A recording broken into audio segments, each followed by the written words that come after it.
Hello बच्चों, क्या हाल चाल और सब बढ़िया। आज हम स्टार्ट कर रहे हैं क्लास 10 का चैप्टर नंबर सेकंड का इन text question answer.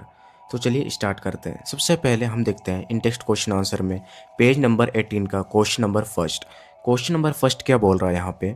You have been provided with 3 test tubes, one of them contains distilled water and the other two contains an acidic solution and a basic solution respectively. क्या बोल रहे हैं? आपके पास 3 test tube हैं और इसमें से एक के अंदर क्या भरा हुआ है? डिस्टिल्ड वाटर भरा हुआ है, ठीक है।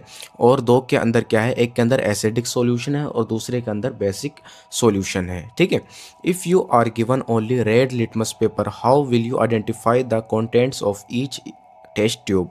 अगर आपको सिर्फ रेड लिटमस पेपर दिया जाए तो आप सारे टेस्ट ट्यूब में से, अलग अलग टेस्ट ट्यूब में से आप कैसे आइडेंटिफाई करेंगे कि कौन सा डिस्टिल्ड वाटर है, कौन सा एसिडिक सॉल्यूशन है या फिर कौन सा बेसिक सॉल्यूशन है? तो यहाँ पे इसका आंसर क्या दे रखा है? We dip red litmus in all test tubes. हम क्या करेंगे? रेड लिटमस को अलग अलग टेस्ट ट्यूब के अंदर एक एक करके डालेंगे, टर्न बाय टर्न, है ना, एक एक करके डालेंगे। The solution which turns red litmus to blue will be a basic solution. ऐसा सॉल्यूशन जो रेड लिटमस को ब्लू कर देगा उसको हम क्या बोलेंगे?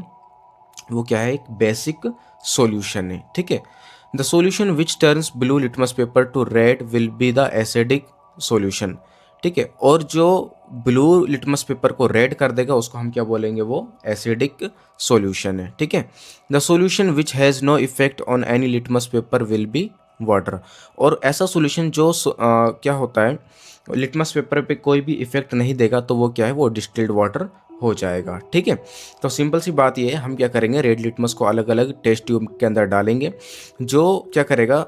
ब्लू लिटमस को रेड में कन्वर्ट कर देगा वो एसिडिक होगा, और जो रेड लिटमस को ब्लू में कन्वर्ट कर देगा वो बेसिक होगा, और जो कोई भी इफेक्ट नहीं दिखाएगा वो क्या हो जाएगा? वो डिस्टिल्ड वाटर हो जाएगा। नेक्स्ट देखते हैं हम अगले पेज पे क्वेश्चन आंसर का। पेज नंबर 22 का फर्स्ट क्वेश्चन हम देख लेते हैं। पिछले पेज में एक ही क्वेश्चन था, ठीक है। तो अब क्वेश्चन नंबर फर्स्ट देखते हैं पेज नंबर 22 का। Why should curd and sour substances not kept in brass and copper vessels? यहाँ पे क्या बोल रहे हैं? जैसे कि दही है या फिर कोई भी खट्टे सामान, तो खट्टे सामान को हमें कॉपर के बर्तन में क्यों नहीं रखना चाहिए? ब्रास या कॉपर के बर्तन पे क्यों नहीं रखना चाहिए? तो इसका आंसर क्या लिखा हुआ है यहाँ पे? Curd and sour substances are acidic in nature. जो दही होता है या खट्टे सब्सटेंस होते हैं उसका जो नेचर होता है वो कैसा होता है? वो एसिडिक होता है।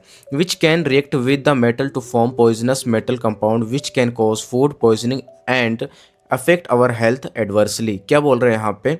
जैसे कि दही या कोई भी खट्टा सामान है तो उसके अंदर क्या होता है? एसिडिक नेचर होता है, जो कि मेटल के साथ मिलकर के एक क्या बनाता है? पॉइजनस सब्सटेंस बना देता है, ठीक है। मेटल पॉइजनस सब्सटेंस एक तरीके से बना देता है, ठीक है। और वो क्या करता है? हमारे फूड को, हमारे खाने को ख़राब कर देता है, और जिसकी वजह से हमारे हेल्थ का मतलब हमारे हेल्थ को नुकसान पहुंच सकता है। तो इसीलिए जो कर्ड या सार सब्सटेंस हैं उनको हमें मेटल के अंदर नहीं रखना चाहिए, है ना, या फिर कॉपर वगैरह के बर्तन के अंदर नहीं रखना चाहिए। आया समझ में? नेक्स्ट देखते हैं हम अगले पेज पे। क्वेश्चन नंबर सेकंड देखते हैं। क्वेश्चन नंबर सेकंड क्या बोल रहा है? Which gas is usually liberated when an acid reacts with a metal? कौन सा ऐसा गैस है, ठीक है, जब निकलता है जब एसिड मेटल के साथ रिएक्ट करता है? Illustrate with an example how will you test for the presence of the gas. और आपको एक एग्जांपल के साथ बताना है कि आप इस गैस का प्रेजेंस आप कैसे चेक करेंगे, ठीक है। तो यहाँ पे आंसर क्या लिखा हुआ है? Hydrogen gas is liberated when an acid reacts with a metal. जब कोई एसिड मेटल के साथ रिएक्ट करता है तो कौन सी गैस निकलती है? हाइड्रोजन गैस वहाँ से निकलती है। To react to test the presence of hydrogen gas, bring a burning candle near the mouth of the test tube, the bubbles burn with a pop sound.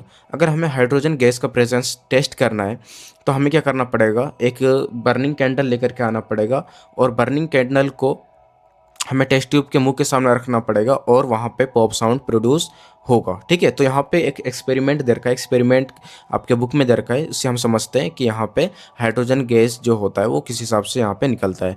तो यहाँ पे आपको एक सॉल्यूशन दे रखा है, ठीक है। इस सॉल्यूशन के अंदर क्या डाल रखा है? जिंक ग्रेन्यूल्स, और साथ में यहाँ पे क्या है? Dilute sulphuric acid. अब इसमें क्या बनेगा, हाइड्रोजन के छोटे छोटे बबल्स इसमें बनना स्टार्ट हो जाएंगे। अब हम इसके ऊपर क्या कर देंगे, यहाँ पे एक पाइप लगा देंगे और पाइप को किससे जोड़ देंगे, यहाँ पे एक टब रख रखा है हमने, और टब में के अंदर क्या डाल रखा है हमने, सॉफ्ट सॉल्यूशन। तो अब ये जो पाइप आ रहा होगा, ठीक है, इसमें से क्या निकल रहा होगा, इसमें से हाइड्रोजन गैस के बबल्स निकल रहे होंगे। तो अब ये जो बबल्स निकल रहे होंगे बाहर की तरफ, इसके पास अगर हम जलता हुआ कैंडल लेकर के जाएं तो यहाँ पे क्या होगा, यहाँ पे पॉप साउंड प्रोड्यूस होगा, जिससे हमें पता लगेगा कि यहाँ पे क्या है, यहाँ पे हाइड्रोजन गैस का प्रेजेंस है यहाँ पे। ठीक है, नेक्स्ट देखते हैं हम अगले पेज पे। पेज नंबर 22 का क्वेश्चन नंबर 3 देखते हैं। Metal compound A reacts with dilute hydrochloric acid to produce इफरवेंस।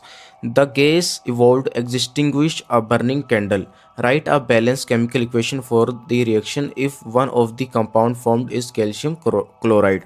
यहाँ पे क्या बोल रखे हैं कि यहाँ पे आपको एक मेटल कंपाउंड दे रखा है, उसका नाम दे रखा है ए, और जो कि किसके साथ मिल रहा है, वो डाइल्यूट हाइड्रोक्लोरिक एसिड के साथ वो मिल रहा है। ठीक है, और उसमें से क्या हो रही है, एक गैस निकल रही है। ठीक है, उसमें से क्या निकल रही है, एक गैस निकल रही है, और इसके साथ हमें क्या करना है, यहाँ पे एक बैलेंस केमिकल इक्वेशन यहाँ पे लिखना है इसका। ठीक है, इसका क्या लिखना है हमें, इस रिएक्शन का बैलेंस केमिकल इक्वेशन लिखना है यहाँ पे। ठीक है, और यहाँ पे क्या बोल रहा है यहाँ पे, और यहाँ पे जो रिएक्शन है इसके अंदर क्या बन रहा है, एक कैल्शियम क्लोराइड भी यहाँ पे बन रहा है। तो वो कौन सा यहाँ पे रिएक्शन होगा। ठीक है, तो आंसर क्या लिखा हुआ है यहाँ पे, as the end product is calcium chloride and the gas formed is carbon dioxide.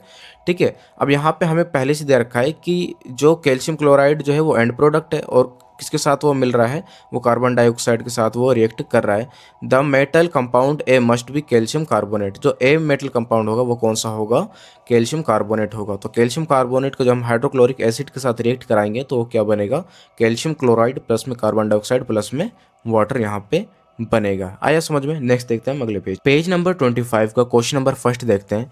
Why do HCl HNO3 etcetera show acidic characters like in aqueous solutions while solution of compounds like alcohol and glucose do not show acidic character। यहाँ पे क्या बोल रहे हैं, जैसे कि आपके पास hydrochloric acid है ना, या फिर क्या है आपके पास नाइट्रिक एसिड वगैरह जो है। ठीक है, तो ये क्या करते हैं, एसिडिक कैरेक्टर शो करते हैं एक्वा सॉल्यूशन के अंदर। लेकिन कुछ ऐसे कंपाउंड होते हैं जैसे कि अल्कोहल हो गया, ग्लूकोज हो गया, ये एसिडिक कैरेक्टर शो नहीं करते हैं वाटर के अंदर। ठीक है, या एक्वा सॉल्यूशन के अंदर। तो ऐसा क्यों होता है, तो इसका आंसर क्या लिखा हुआ है, H+ ions in aqua solution are responsible for acidic character. जो एक्वा सॉल्यूशन के अंदर जितना H+ आयंस होगा वो उतना ही ज़्यादा एसिडिक होता है। तो एसिडिक कैरेक्टर के लिए कौन रेस्पॉन्सिबल होते हैं, H+ आयंस होते हैं। HCl HNO3 etcetera give H+ ions in water while alcohol and glucose do not give H+ ion in water. क्या बोल रहे हैं यहाँ पे, जैसे कि हाइड्रोक्लोरिक एसिड या फिर नाइट्रिक एसिड वगैरह जो है, ये क्या करते हैं, वाटर के अंदर H+ आयंस देते हैं, हाइड्रोजन प्लस आयंस यहाँ पे देते हैं। लेकिन जो अल्कोहल और ग्लूकोज है ये क्या करते हैं, हाइड्रोजन प्लस आयंस वाटर के अंदर नहीं देते हैं।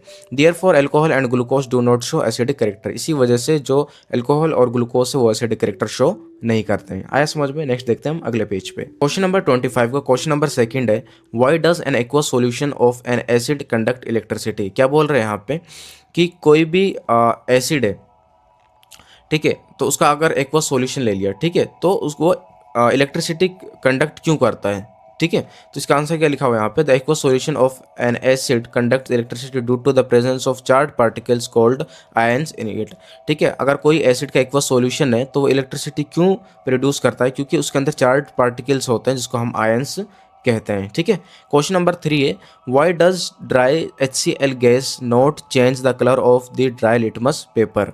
क्या बोल रहे हैं कि ड्राई HCl गैस जो है, ठीक है, वो क्या करता है, ड्राई लिटमस पेपर का कलर चेंज क्यों नहीं करता है। ठीक है, तो आंसर क्या है, dry HCl gas do not give H+ ions and therefore does not change the colour of the dry litmus paper. जो HCl गैस जो है वो H+ आयंस नहीं देता है, जिसकी वजह से वो क्या करता है, ड्राई लिटमस पेपर का कलर चेंज नहीं कर सकता या नहीं कर पाता है। ठीक है, नेक्स्ट देखते हैं हम अगले पेज पे। पेज नंबर 25 का क्वेश्चन नंबर 4 देख लेते हैं। While diluting N acid why it is recommended that the acid should be added to water and not water to the acid।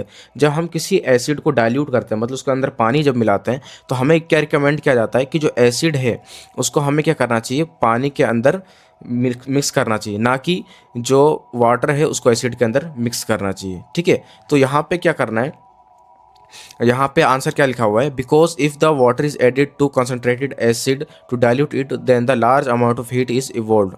This explosive heat can splash the acid on one's face and clothes and cause acid burns. अगर हम क्या करते हैं, जो water है, water को अगर हम एसिड के ऊपर डाल देते हैं, फॉर एग्जांपल आपने क्या ले लिया, एसिड ले लिया, और एसिड के ऊपर डायरेक्ट आप वाटर डाल देते हैं, तो क्या होगा, यहाँ पे बहुत ही ज़्यादा अमाउंट में हीट प्रोड्यूस होगा, जिसकी वजह से क्या होता है, आपके फेस वगैरह पे भी उसके छींटे वगैरह आ सकती है और आपको एसिड बर्न्स वगैरह हो सकता है। इसलिए हमें रिकमेंड किया जाता है कि पहले आपको वाटर लेना है, वाटर को साथ फिर ऊपर से धीरे धीरे आपको एसिड मिलाना है और साथ के साथ उसको घुमाते भी रहना है, उसको मिक्स करते रहना है, थोड़ा थोड़ा एसिड मिलाते रहेंगे और साथ के साथ उसको मिक्स भी करते भी रहते हैं। नेक्स्ट देखते हैं हम अगले पेज पे।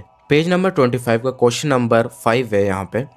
How is the concentration of hydronium ions H positive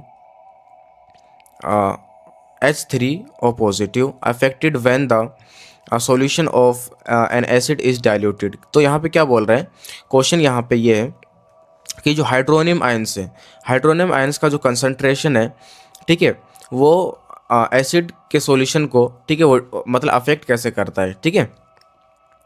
तो यहाँ पे आंसर क्या लिखा हुआ है, on diluting N acid the concentration of hydrogen ions in it decreases.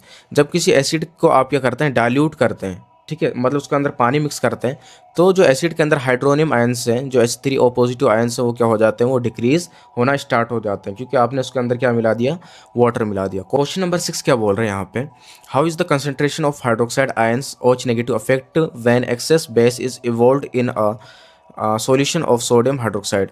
कि जो हाइड्रोक्साइड आयंस का जो कंसंट्रेशन है वो कैसे अफेक्ट होता है जब हम क्या करते हैं, ज़्यादा बेस मिला देते हैं सोडियम हाइड्रोक्साइड के सॉल्यूशन के अंदर। तो आंसर क्या लिखा हुआ है यहाँ पे, addition of an excess base in a solution of sodium hydroxide means an addition of more hydroxide ions OH negative, this will increase the concentration of hydroxide ions OH negative. तो यहाँ पे क्या बोल रहे हैं कि आपने क्या कर लिया, जैसे सोडियम हाइड्रोक्साइड को आपने बेस के साथ मिला दिया, ठीक है, ज़्यादा बेस के साथ मिला दिया, तो यहाँ पे क्या होगा, पहले से बेस के अंदर हाइड्रोक्साइड आयंस होते हैं, आपने साथ के अंदर उसके साथ क्या मिला दिया, हाइड्रोक्साइड आयंस और मिला दिया, तो जिसकी वजह से क्या होता है, हाइड्रोक्साइड आयंस का कंसंट्रेशन क्या होता है, वहाँ पे इंक्रीज हो जाता है। नेक्स्ट देखते हैं हम अगले पेज पे। पेज नंबर 28 का क्वेश्चन नंबर फर्स्ट देखते हैं यहाँ पे, you have two solutions A and B।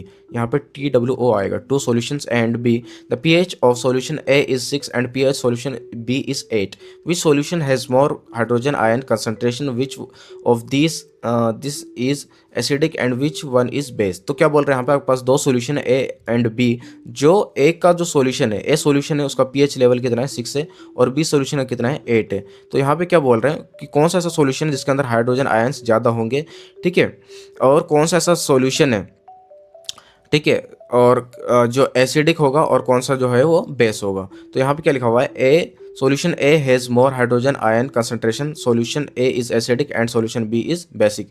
जो सॉल्यूशन ए है उसके अंदर जो हाइड्रोजन आयंस होंगे वो ज़्यादा होंगे, क्योंकि वो क्या है, एसिडिक है ना। और जो सॉल्यूशन बी है उसके अंदर हाइड्रोजन ऑक्साइड जो आयंस होंगे, ठीक है, हाइड्रोजन आयंस जो होंगे वो क्या होंगे, कम होंगे, क्योंकि वो क्या है, वो बेसिक है। नेक्स्ट देखते हैं हम अगले पेज पे।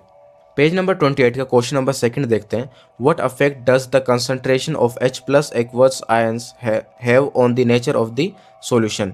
ठीक है, तो H प्लस आयंस का जो कंसंट्रेशन है, ठीक है, उसको कौन मतलब अफेक्ट करता है, ठीक है। तो यहाँ पे क्या लिखा हुआ answer, more the concentration of H plus ions higher the acidic nature in the of the solution.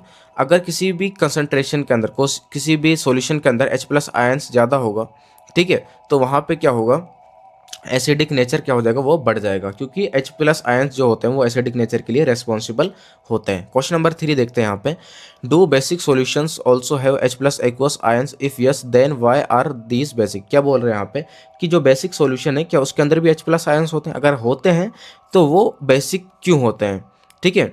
तो यहाँ पे आंसर क्या लिखा हुआ है, yes basic solutions have H plus ions, कि जो बेसिक सॉल्यूशन होते हैं उनके अंदर भी H प्लस आयंस होते हैं, but these are less in number than OH negative ions that is responsible for their basic nature। लेकिन जो बेसिक सॉल्यूशन होते हैं उसके अंदर क्या होता है, OH नेगेटिव आयंस ज़्यादा होते हैं, ठीक है, तो जिसकी वजह से वो क्या होता है, बेसिक नेचर के लिए रेस्पॉन्सिबल होते हैं, ठीक है, और H प्लस आयंस क्या होते हैं, कम होते हैं, ठीक है, इस वजह से वो बेसिक होते हैं। नेक्स्ट देखते हैं हम अगले पेज पे। पेज नंबर 28 का क्वेश्चन नंबर हम 4 देख लेते हैं, under what soil condition do you think a farmer would treat the soil of his fields with quick lime calcium oxide और सिलेक्ट लाइम कैल्शियम हाइड्रोक्साइड और चौक कैल्शियम कार्बोनेट। क्या बोल रहे हैं कि किस कंडीशन में, सोइल की किस कंडीशन में जो फार्मर होगा, ठीक है, जो किसान होगा वो क्या करेगा, अपने फील्ड के अंदर, है ना, वो क्या करेगा अपने सोइल के अंदर क्विक लाइम या सिलेक्ट लाइम या चौक वगैरह मिक्स करेगा, कैल्शियम कार्बोनेट मिक्स करेगा। तो आंसर नंबर क्या दे रखा है यहाँ पे 4। If the solution, if the soil is too acidic having low pH then it is treated with materials like quick lime calcium oxide और सिलेक्ट लाइम कैल्शियम हाइड्रोक्साइड और चौक कैल्शियम कार्बोनेट।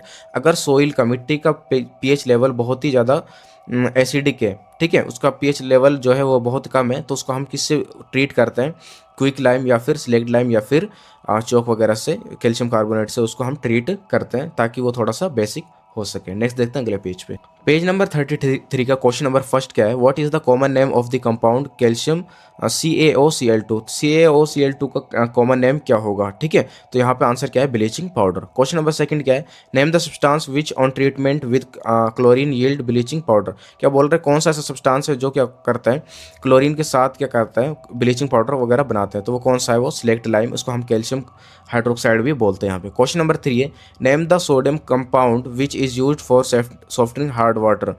कौन sodium compound का नाम बताना है जो क्या करता है, हार्ड वाटर को सॉफ्ट करने का काम करता है, तो इसका आंसर क्या हो जाएगा, sodium carbonate. Question page number 33 का क्वेश्चन नंबर 4 देखते हैं, what will happen if the solution of sodium hydrogen carbonate is heated, give the equation of the reaction involved. क्या होगा अगर हम सोडियम हाइड्रोजन कार्बोनेट को हीट करेंगे और इसका आपको इक्वेशन भी लिखना है। तो आंसर नंबर 4 देख लेते हैं, solution of sodium hydrogen carbonate on heating gives sodium carbonate and hydrogen carbon dioxide gas इस इन्वॉल्व। क्या बोल रहे हैं, सोडियम हाइड्रोजन को जब हम क्या करते हैं, सोडियम हाइड्रोजन का जो सॉल्यूशन है, ठीक है, जब उसको हम हीट करते हैं तो क्या बनता है, सोडियम कार्बोनेट बनता है और कार्बन डाइऑक्साइड गैस उसमें से निकलती है। तो इसका इक्वेशन देख लेते हैं यहाँ पे, 2NaHCO3 सोडियम हाइड्रोजन कार्बोनेट को जो हम रिएक्ट कराते हैं, सॉरी हीट करते हैं, तो क्या बनता है यहाँ पे, sodium carbonate plus water plus में carbon dioxide. Question number 5 last question देखते हैं यहाँ पे, write and equation to show the reaction between plaster of Paris and water. यहाँ पे आप इक्वेशन लिखना है, ठीक है, जो क्या करता हो, जो हमें प्लास्टर ऑफ पेरिस और वाटर को मतलब हमें दिखाता हो, ठीक है। उसके बाद यहाँ पे आंसर लिखा हुआ है, कैल्शियम सॉरी CaSO4 जब डॉट हाफ H2O जब प्लस में 1/12 H2O, जब क्या करते हैं हम, ये जो प्लास्टर ऑफ पेरिस है, ठीक है, इसको हम क्या करते हैं, हाफ H2O के साथ जब हम रिएक्ट कराते हैं तो यहाँ पे क्या बनता है, यहाँ पे CaSO4.2H2O, मतलब यहाँ पे जिप्सम बन जाता है। तो यहाँ पे सिंपल सी बात ये बोल रहे हैं कि प्लास्टर ऑफ पेरिस को जब वाटर के साथ रिएक्ट कराते हैं तो यहाँ पे क्या बनता है, तो यहाँ पे क्या बन जाता है, ये जिप्सम बन जाता है, ठीक है। तो यहाँ पे आपका ये कंप्लीट हो जाता है इंटेक्स्ट क्वेश्चन। एक्सरसाइज क्वेश्चन के लिए हम मिलेंगे नेक्स्ट लेक्चर में, ठीक है। अगर ये वीडियो आपको पसंद आया तो लाइक करें, अपने दोस्तों के साथ शेयर करें, और आपको कोई क्वेश्चन बाकी रह गया तो कमेंट में पूछ सकते हैं। हम मिलेंगे नेक्स्ट लेक्चर में, तब तक के लिए बाय बाय।